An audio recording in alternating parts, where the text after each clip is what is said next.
What's up guys, Everything Apple Pro here, and welcome to 2018. It's going to be a very exciting year for smartphones as we're going to be seeing a lot of new trends such as less and less bezels, better audio, better waterproofing, better battery life, better displays, and so much more. So I compiled the best smartphones we're going to be seeing this year to talk about in this video. And yes, there are so many to choose from, but these I think are going to be the most exciting. So starting off from Samsung, one of the companies that isn't afraid to give you everything you need right now, not drag it out for years and years and years. So their latest offering, the Samsung Galaxy S9, is going to be their flagship. It's coming very, very soon in just a couple months, and it will be an evolutionary upgrade. So in other words, Apple's S-cycle upgrade, but from Samsung. There's going to be some mild design changes on the back. We're going to see a repositioned camera and sensor orientation. We're going to be seeing a slightly slimmer bezeled display. It'll look a little bit better, but overall, it's going to be design-wise very similar to what's currently out there right now with the Galaxy S8. Most of the changes will be overall form factor will be a little bit smaller versus the S8, but the battery life will be increasing by 200 milliamps, which will be a lot of faithful customers in line with Samsung. It'll be a very to the display, such as 3D touch, maybe 120 Hz display, and stronger speakers as well. Either way, it's bound to be a success, just as every other Samsung Galaxy phone before it. And the rumored launch date is on February 27th at Mobile World Congress. Samsung wants to get this phone out fairly quickly as they want to compete with the iPhone X.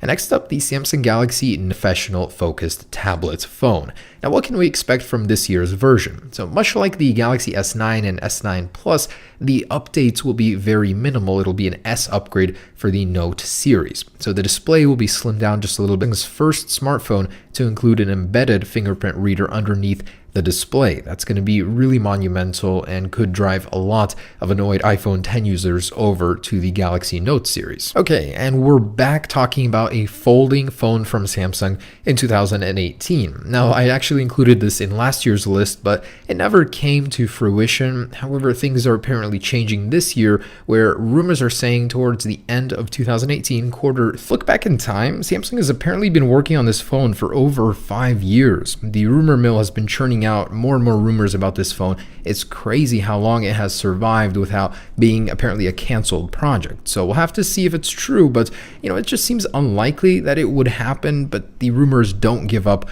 10 with a 6.5-inch display instead of the current 5.7-inch. My main gripe coming from an iPhone 8 Plus to the iPhone X was that all of your content is scaled down. It appears smaller on the display, and this would fix that problem. It would give you a choice between a Plus Model 10 or just a regular iPhone 10 if you like the smaller comfort size. It's unlikely that there will be any features to differentiate the two, as they essentially will be the same product, just a larger version of it. Otherwise, the iPhone X2 series will have Apple's A11 chip. It'll be faster, possibly even a ProMotion display, 120 Hz. That would be great to see. iPhone X and X Plus. And just days ago, another rumor surfaced that alongside those 3 iPhone models, Apple will be launching another one, a 4-inch model. What could it be? Of course, the iPhone SE2. It's been a really long time since the old one was refreshed, and it's a very popular product. It's Apple's entry-level model that's also its smallest, very comfortable to use, and also very popular.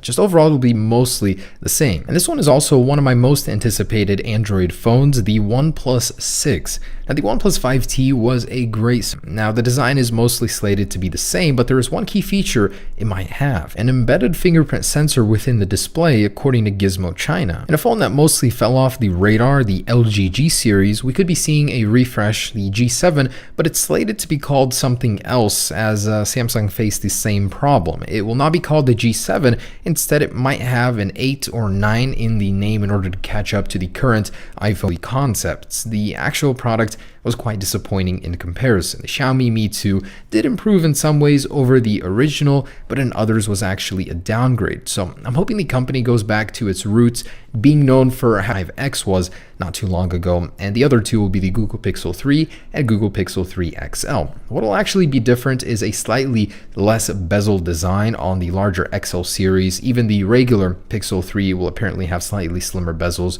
better displays, and the Snapdragon 845 on both. The Pixel 2 was an amazing phone, super fast, so I'm looking forward to the third one. And lastly, as a bonus, I wanted to include Doogie's new concept video they just released of a smartphone they will be releasing later this year, they say. It's called called the Duji Slide Screen. It's quite cool because it fixes a lot of the shortcomings with all bezel-less display phones, which happen to be the sensors, the earpiece, the camera. Where do you put them? And each phone has its own solution. This one actually includes a slide mechanism which would hide them until you needed them. You'd slide that back portion up and have it available to use. And this way you can get a full screen experience on the front. It actually looks to be like quite a cool concept, but as a result of the sliding mechanism, it does seem that this design is overall a little bit chunkier stage, but I am very excited to see what 2018 brings. A lot of speed improvements, display improvements, bezels will be shrinking and dying as usual, so I can't wait to see what happens, guys. Stay tuned. I will be reviewing all of these new products